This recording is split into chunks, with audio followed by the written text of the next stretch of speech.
안녕하세요. 드라마를 투파보는 잼잼 리뷰입니다. 나의 해리에게 2회 엔딩, 냉동 탑차에 시신과 함께 갇혀버린 주은호 앞에 정현호가 나타났습니다. 사귈 때는 널 구하러 가지 않을 거라고 너 스스로 살 방법을 찾아내라고 하던 현호가 헤어지고 나서는 도움을 요청하지도 않았는데 은호를 구하러 은호 앞에 나타났죠.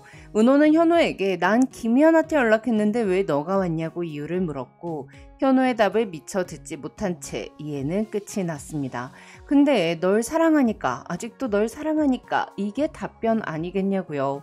이래서 과거의 은호는 현호에게 난 널 사랑하니까 너가 잘 되길 바란다고 말했습니다. 정현호가 묵직한 사회 비판 아이템인 생선을 은호에게 넘긴 것도 은호가 잘 되길 바래서였죠. 14년차 아나운서인데 아직 차장도 달지 못하고 지금까지 성취한 건 새벽 6시 시청률 1위 라디오뿐인 14분 분량에도 목숨을 걸 수밖에 없는 아무도 모르는 아나운서인 은호가 어떻게든 주목을 받고 실력을 인정받아 잘 되길 바래서였어요. 상대가 잘 되길 바라는 마음이 사랑이라면 현호는 아직도 은호를 사랑하고 있었습니다. 이에서 과거의 은호는 현호에게 난 널 사랑하니까 내가 수영을 못하더라도 물에 빠진 널 구할 거라고 말했는데요. 어떻게든 상대를 구하고 싶은 마음이 사랑이라면 정현호가 은호를 구하러 간 것도 헤어졌음에도 불구하고 아직까지 사랑하니까겠죠. 아니 정현호도 주은호한테 미련이 줄줄줄인데 이 구커플 도대체 왜 서로에게 솔직해지지 못하고 이러는 걸까요? 현호를 유일하게 오빠라고 부를 수 있는 친동생으로 추정되는 이슈인 작가 수정이는 주은호는 안 된다고 했습니다. 누구보다 빨리 도망칠 거라고 했죠. 정현호는 나도 알고 있다고 답했고요. 개인적인 생각으로는 현호의 부모님이 개차반이라 정현호가 결혼에 환멸을 느꼈고 그래서 비혼주의자가 된 게 아닐까 싶거든요. 그래서 동생 수정이도 우리 집 사정을 알면 주은호가 도망칠 거라고 생각했던 게 아닐까 싶어요. 설마 PPS 방송국 사장의 혼외자 같은 건 아니겠죠? 막 오후 4시 프로그램을 오전 9시로 바꿔버릴 수 있었던 게 방송국 사장의 혼외자여서는 아닐 거예요. 한편 은호를 집으로 데려다 주던 현호의 차에는 여자 목걸이 하나가 걸려 있었습니다. 전 이 목걸이가 은호 거였을 것 같더라고요. 현호가 은호에게 선물하려다가 헤어지는 바람에 주지 못한 목걸이일 수도 있고 은호가 헤어진 후 현호에게 받은 목걸이를 돌려줬을 수도 있겠죠. 근데 은호를 잊지 못하고 목걸이를 차에 걸어놓은 게 아닐까 싶어요. 다음으로는 은호와 해리의 이야기를 좀 해볼게요. 나의 해리에게 이의 부제목은 너와 나의 연결고리, 숲과 흉터였습니다. 여기서 너와 나는 주은호, 정현호가 될 수도 있지만 자매인 주은호, 주혜리가 될 수도 있을 것 같아요. 주은호에게 새로 발견된 인격 주혜리는 은호의 동생이었습니다. 등장인물 소개를 보면 은호의 동생이 실종된 상태라고 되어 있더라고요. 어릴 적 사진으로 봐서는 은호와 해리가 나이 차이가 얼마 되지 않아 보였는데 해리가 자신을 28살이라고 주연에게 소개했던 걸 보면 해리가 실종됐던 나이가 28이었던 것 같아요. 해리의 오른쪽 팔에는 어릴 때 생긴 큰 상처가 있었고 주은호의 또 다른 인격인 해리는 자신이 주은호라는 걸 의사에게 듣기 전까지 그 팔의 상처가 눈에 보였습니다. 어렸을 때 은호 동생 해리가 다쳤던 건 아마도 은호의 탓일 것 같은데요. 그리고 해리가 실종된 것도 은호는 자신의 책임이 있다고 생각했을 것 같습니다. 그래서 은호가 8년 사귄 남자친구 현호와 헤어진 후 행복하지 못함을 느끼고 있을 때 다른 사람도 아니고 동생의 모습으로 새로운 인격을 만들어낸 게 아닐까 싶어요. 다음으로는 주연과 해리의 이야기를 해볼게요. 개인적으로는 주연과 해리 너무 사랑스러워서 만약 은호에게 해리의 인격이 사라지게 된다면 주연이 받게 될 상처가 너무 걱정이 되더라고요. 이회에서 제가 제일 좋았던 장면은 1000개의 별을 받은 주연에게 혜연이가 소원을 이루는 방법에 대해 말해준 장면이었습니다.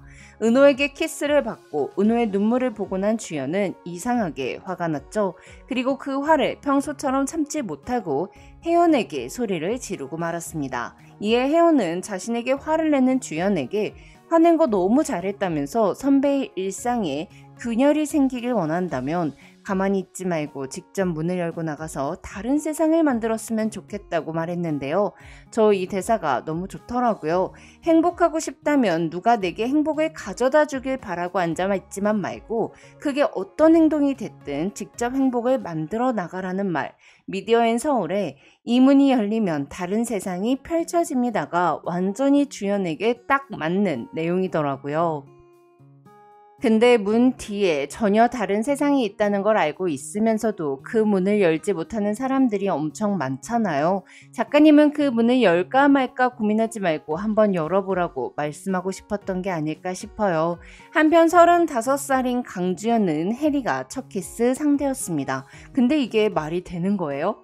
해리가 주연에게 갑자기 키스를 한 이유는 웹소설에서 몸정이, 마음정이 되는 순간이 있다는 걸 배웠기 때문이었죠. 그래서 일단 냅다 키스를 하고 어깨춤을 췄고 이후에는 일부러 주연을 피하며 주연을 안달나게 만들었습니다.